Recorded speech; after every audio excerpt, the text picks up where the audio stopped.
Good evening. Welcome to another episode of The Advocate with Albert Abkarian, where we discuss politics, sports, and arts. Tonight we have with us, it's an honor to have with us Shawn Steele, a prominent attorney in the community, a very, very highly sought after speaker, has been on CNN, on MSNBC, on Fox News all the time, and former chairman of the California Republican Party, our representative in the Republican National Committee. All the accolades I can tell you about Shawn. So without further ado, Shawn, thank you very much for accepting our invitation to come to our show. It's a lot of fun. It's an important show. I'm looking forward to it. It's kind of a new show, right? Yeah, it's a brand new show. We started about 2 months ago, and it's getting more and more viewerships. Mm-hmm. So let me, when we get started, I always tell people, our viewers always want to know who you are, where you were born, who you're married to, your children, and everything else. So I love that. Tell us about Shawn Steele. Born in San Diego. My father fought in World War II, and that's he was stationed in San Diego as an Air Force pilot. So that's where I was born, but really raised in Los Angeles in the San Fernando Valley. I've been married to my first wife for 37 years, Michelle Park Steele. She's the only wife. Yes, that's right, my first wife, which is really saves a lot of energy and time and money, by the way. I recommend it. We have two beautiful girls, largely because of her. Michelle is now a supervisor in the County of Orange, and she led the fight against the sanctuary state laws, where you had a majority of Asian supervisors vote against California's illegal sanctuary laws, which is a great story in itself. Two daughters, of course, we call them Happas, half Asian, half whatever I am, some Western European person. And it's just like everybody else. America is a melting pot. So number one girl went to USC. She is married. She worked in Washington, D.C., was a communication director for a U.S. senator. And then she married a young man in the U.S. Navy who is a psychiatrist in residency. They both live in San Diego, where my father came from.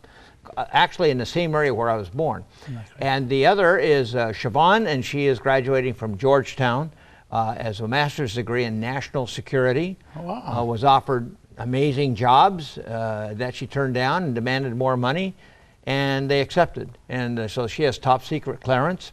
Wow. She loves this country and has a very good boyfriend. We like a lot because he knows how to deal with our daughter. I remember when Siobhan was born. That's why I'm so surprised as to Siobhan has clearance and is national security. I remember when she was born, and Cheyenne was very, very little when I met you for the first time. Well, we're lucky. I mean, a lot of our friends have children that are not so lucky, and so you got to be blessed. God is kind and providing, and so I don't take it for granted. There's a lot of problems that kids can have along the way, and we consider ourselves very, very lucky.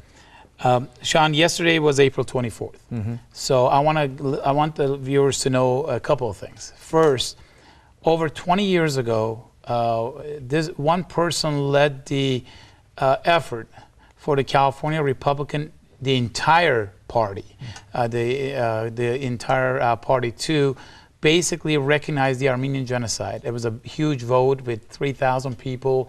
And it was a unanimous vote. For the first time in the history of the United States, a political party assembly actually voted unanimously to accept the Armenian genocide. Mm-hmm. That effort was led by you when you became the chairman of the California Republican Party. And for that, I know it's been over 20 years, and a lot of people talk a good talk, and they take a lot more credit than they deserve, but you actually did it. And for that, I wanted to thank you on behalf of the Armenian community for doing that. That's inspiring. I'm grateful to hear that. It's, the Armenian genocide was the first great massacre of the 20th century, and there's a lot of evidence that Hitler was greatly inspired with that. And the bad people on this earth will continue to do bad things if we lose our memory. Right now, most young people are not learning anything about the Jewish Holocaust, let alone the Armenian Holocaust. And so these hard lessons in life are being forgotten, mostly in our public schools. Our public schools do a very bad job on our history, real history, that because we're not too far away from the next massacre, and that's just too many bad people on this earth. My wife, who's Korean American, understands great tragedy and losses with the Korean War. Her family was uprooted from North Korea, and they luckily most of them got out of North Korea. She actually supported strongly the Armenian recognition resolution, and she does this every year in Orange County. As a Board of Supervisors. And the Board of Supervisors, and they had a formal presentation with Armenian leaders in Orange County yesterday. But not only that, she was lobbied by the Turkish government, which is hilarious. You know, so the Turks will spend money just to continue the lies and the deception. This year, for the first time, they stopped lobbying the Orange County Board of Supervisors. It's very frustrating that in Washington, D.C., we can't get this on the record. Everybody's worried about Turkey. Turkey is turning out to be a dictatorship, Islamic-minded. They're returning to their Ottoman roots, and that's not a good thing. And Turkey's not our friend. Ever since they stopped the flyover privileges in the first war in Iraq, I'm done with Turkey. They are not helpful. So I'm proud of our support for the Armenian community. And in the last 20 years, Armenia was liberated. It's growing. It's got problems, political problems, but that's democracy always has problems. The Armenian community in America has really flourished and continues to grow. It produced a wonderful governor, Duke Majan. We got a lot more to do. Yep. Well, we'll take a quick break and we'll be right back.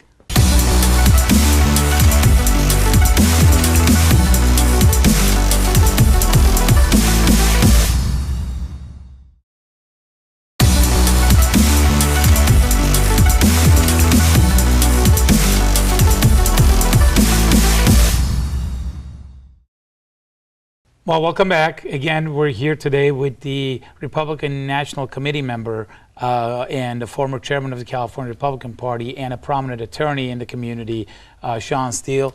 Well, Shawn, you discussed your involvement and everything else that your wife has done. Again, please thank on behalf of the community, Michelle, for doing everything that she's done for the Armenian community. Knowing Michelle and knowing as long as I've known her and you, no Turkish lobby could lobby her and change her mind in reference to the Armenian genocide and what happened in 1915. Let's move to some California issues. You talked about sanctuary cities. Yes. And I personally believe do not support sanctuary cities in any way, shape, or form. I was an immigrant, came to this country legally. I went through the channels, became a U.S. citizen back in 1985. Mm-hmm. I wasn't a citizen when I came. And so someone else that tries to undercut that same process that I've gone to, and to spend time and waited 5 years and went through all the processes is something that I don't appreciate. So sanctuary cities is something I don't support. And if I can push the city of Glendale from doing it, I would love to do it, except most of our city council members now are very democratic and more liberal, especially on that particular issue. So tell me a little bit about how you see the cities that are opting out of sanctuary cities, and where do you see this going in the next year? Well, let's make it clear. The Republicans don't want to have any kind of impression we're anti-immigrant. We need 1 million immigrants a year. America takes more immigrants than all the rest of the countries in the world combined. You're married to an immigrant. That's, of course. My children are half immigrants. Yes. We're all immigrants. Right. America is healthier by having immigrants. There are now 4 million people that have paid their dues, are waiting in line, have had their medical examinations, have their paperwork. They're waiting for their time to come to America. And that's unfair to them by having people from the south of the border, like right now from Honduras, just walking across the border and demanding welfare benefits, not offering anything to America. We have 4 million that are waiting in line, and I would expand those that are vetted properly and welcome them to America. We need more immigrants that are willing to work and willing to make our country better. But what's happening, the sanctuary cities is such an extreme left-wing move. They're permitting criminals to, when they're out of jail, on probation or out of jail waiting for their trial to melt back into the community and disappear. Until the sanctuary city law was passed, every jail, every sheriff would routinely work with immigration, ICE, that when the illegal immigrant got out of jail, he was immediately transferred to deportation. And that's as it should be. Nobody that I know supports wanting a criminal to stay in America. I don't care what their background is. And if they're illegal and they're also a criminal, that's all we're talking about. That's what the sanctuary issue is about today. We're not talking about the nice illegal immigrant that's a gardener taking care of his children. Nobody's interested in that. Nobody wants to take that person away. We don't have the time and the resources. But in Orange County, under this new law from January to March, 172 criminals were released into the general population. And who do they terrorize? Not you or me, but they terrorize the poor immigrants in the communities they go back to. They're gang members. They can abuse children. They're wife beaters, or they're repeat drunk drivers. These are not good people. And yet, for some reason, the Democrats have become the pro-criminal party. It's a crazy position. So, I do a newsletter, and there's now 6 counties on board against the sanctuary state, including Orange County and San Diego. That's a total of 9 million citizens. There's over 25 cities that are lining up. I think by June there'll be 100 cities and 20 counties that are going to join the federal government to try to get this law set aside in the higher courts, because it's a bad law and it diminishes our personal safety, but it also rewards bad criminals' conduct. They have nothing to fear. Shawn, let me follow this up with people saying, well, of course Orange County and San Diego County, because they're very white. And this is whites being against immigrants. Yeah. So Sanctuary City is for immigrants, and anyone who's against Sanctuary City is anti-immigration. That's a great question. Totally untrue. 20% of the people in Orange County are Asian American. Another 30% are Hispanic. So the majority of people living in Orange County are not white. And San Diego, the numbers are pretty close and pretty similar. So having it lily white is ancient history. That might have been true 50 years ago, but not true today. Now, the Orange County Board of Supervisors has 5 members. 3 of them are Asian, and 2 of them are immigrants. The 3 Asians are Japanese, my wife Michelle Korean, and Andrew Doe Vietnamese. Andrew Doe, the chairman this year of the Board of Supervisors, and Michelle, who was chairman last year, are both immigrants. They support this policy because they realize that criminals releasing from jail, not being deported, is crazy. It's crazy thinking. Now, just to give you a little flavor of this, the first city that did this was Los Alamitos, one of these, literally called all white. Well, it's not true. Over half the city is immigrants and minorities. The person pushing it was Warren Fusamoto. Been a city councilman for 20 years, and I forgot he was a city councilman, but he pushed this, a Japanese American. Peggy Wong and Jean Fernandez of the city of Yorba Linda pushed it. That's a Hispanic as well as a Chinese American. So we're seeing this. Sam Abed of Escondido, that's a real city in San Diego. It was the first one. Sam Abed is from Lebanon, speaks Arabic, and is very articulate, A-B-E-D, easy to look up. So you're finding half the leaders are actually immigrants or minorities themselves, because they are worried about the quality of life in California. It's a quality of life issue. It's not anti-immigrant at all. I agree, and I completely support it. I don't know who could be against, let's kick out all the bad apples that have committed crime and are illegal immigrants. I don't know which party. I don't even think it's a Democratic or a Republican issue. It's a liberal issue of liberal being very, very not in touch with the entire state, actually. Let's take a quick break, and right after this break, we'll be right back.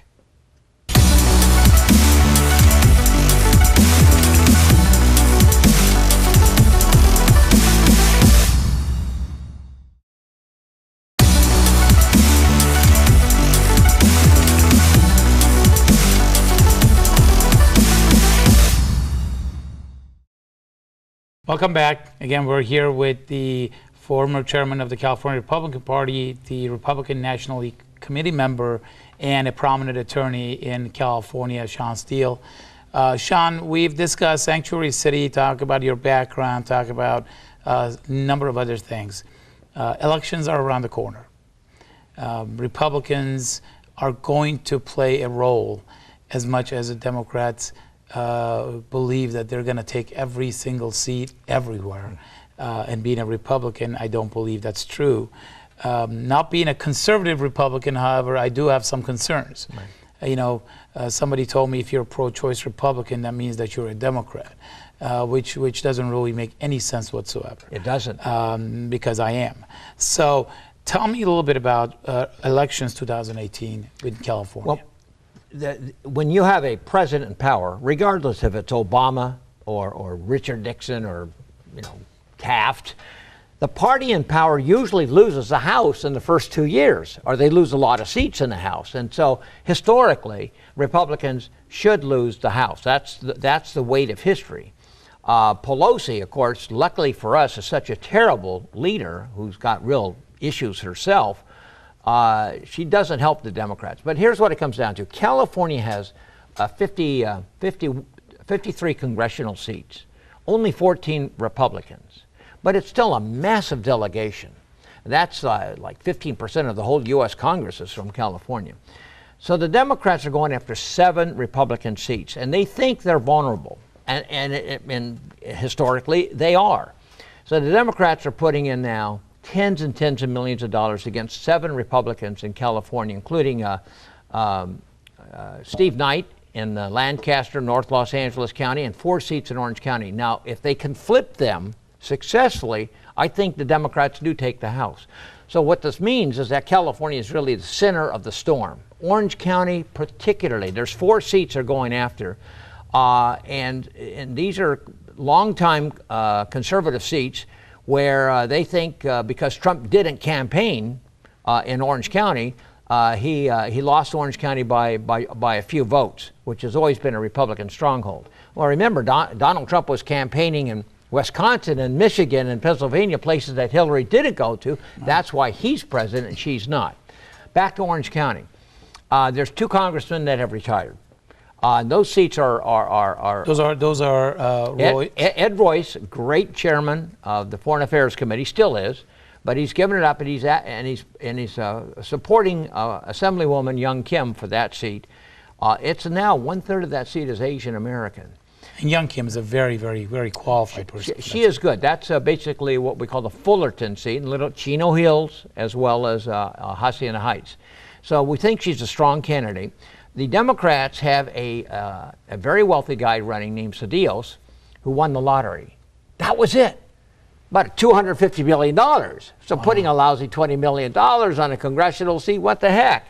So he's obviously checking a mark on your bucket list. Let me tell you, he's the smartest guy I know. If I want to get a good number from the lottery, I'm going to go to Steele. Yeah, but he hasn't done anything else in his life. Yeah. So I think you're having a classy Asian American woman, Republican, who's very well spoken, with 1/3 of the district being Asian, and the Republicans are +3. I think that's our most vulnerable seat. Then Darrell Issa, from the coast, from Oceanside up to Dana Point, he resigned, and he was underwater with all the polls that I saw. But we got Diane Harkey running, so I think Republicans have another female running. There's very strong PAC-2 Republican women are running, and I think we keep that seat. Now those are supposed to be easy pickups for the Democrats. It may not be. My buddy and friend Dana Rohrabacher is under threat, but he's getting attacked from the left and the right. And so I don't understand, to be very honest. Well, it's an opportunity for a Republican to. There's 45% of the voters are Republican, 35% are Democrat. 10 Democrats are running for the 35%. 4 Republicans are running. It's a matter of numbers. Yeah. So now there's a very bitter rivalry between Dana and his Republican opponent. But Dana's been officially endorsed by the party, by Kevin McCarthy, by the Orange County Party. It's spectacular. The mailboxes are growing with nasty stuff. Right. But I think we keep the seat because it's Newport Beach. It's where I live. It's Huntington Beach, Steele Beach. So it's a Republican territory. And most of me and my friends, all my friends in Orange County, have are completely 100% behind Dana Rohrabacher. And why is that? Just let him know. Because he's been just one of the biggest supporters of the Armenian community. Every time there was a talk about, oh, Dana now has gone more in favor of the Turkish lobby, that in less than 24 hours he has sent out a statement saying that that is not true, that he supports the Armenian community and Armenian affairs. How many congressmen have actually visited Armenia? Yeah, you're 100% right. 5? Dana was there 20 There's a little bit more than that, but yes, it was very. Dana was there 20 years ago. Yeah. And during 20 years ago, there was only 5. During the war. Yes. And he was there visiting and seeing what was, seeing what was going on. So Dana's been a long time supporter. And then the fourth seat is Mimi Walters, who's again another 45% Republican seat. She's a Democrat college professor running against her. We feel that she's pretty safe. You always want a professor running against you because they're usually clueless. Yeah, yeah, really. It's just like the professor in Fresno. But if that's a microcosm, and if it's accurate, I think the Republicans keep the House. There's other things that we don't control. Does Trump have peace in Korea, or do we have a war? Do we have a deal with Iran, or does the thing fall apart? So a lot of that has to do with national politics. And every time you turn around, everybody's beating up Trump, and yet he keeps smiling and winning. And so it's the most exciting time to be alive in politics. Yeah, it's exciting time. Shawn, let's talk about one more thing before we end the show, because I've talked to a couple of people about this. Farm team and the Republican Party and why we don't have a stronger farm team. You need a farm team with people getting elected in local office. And that's been my great concern. You get good candidates that learn the ropes by learning how to win a local election. That's one way to do it. Or they polish their skills and they learn how to argue and debate, and they make some money, and they're good candidates. Those are actually businessmen, in my view, are actually better candidates for a serious office. California is tough because we've lost 4 million Californians in 20 years. We are an out-migration state. We actually export more people than come to California.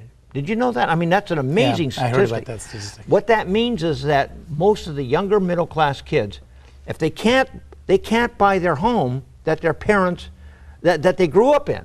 Think about your kids. Could they afford, on the job market in California, with the limited, really high-quality jobs, are they going to be part of the elite so they can afford to buy the home that you own, that they were raised in? Many kids look at that and said, I got a degree from UCLA, but the jobs aren't here. They go to Texas, they go to Tennessee, they go to Georgia for better pay, but the housing costs are so much less, and the quality of life is better. The schools are better. The safety is better. So if you lose 4 million people, what were the politics? Mostly Republican. So I'm hollowing out we're losing our Republican base slowly but surely. And how many friends have you known in the last year that are leaving California forever? In the last year, and a lot. Now, the sanctuary state movement is actually producing a lot of new leaders that we've never seen before. Gene Hernandez is a rock star in Yorba Linda. Sam Abed in Escondido. Right. So we're finding new leaders, many of which are immigrants, that are emerging as new Republican spokesmen. It's the best thing that's happened to our party 10 or 20 years. Shawn, I think this is something that we have to come back and talk because this is a show on its own. Yes. How we get more Republicans elected. I wanted to thank you for coming down here. We really appreciate it. I enjoyed our time. Thank you for watching us. Please come back again next week, where we would have Zara Sinanian, the mayor of the city of Glendale, with us. And we thank you for your time, and good night.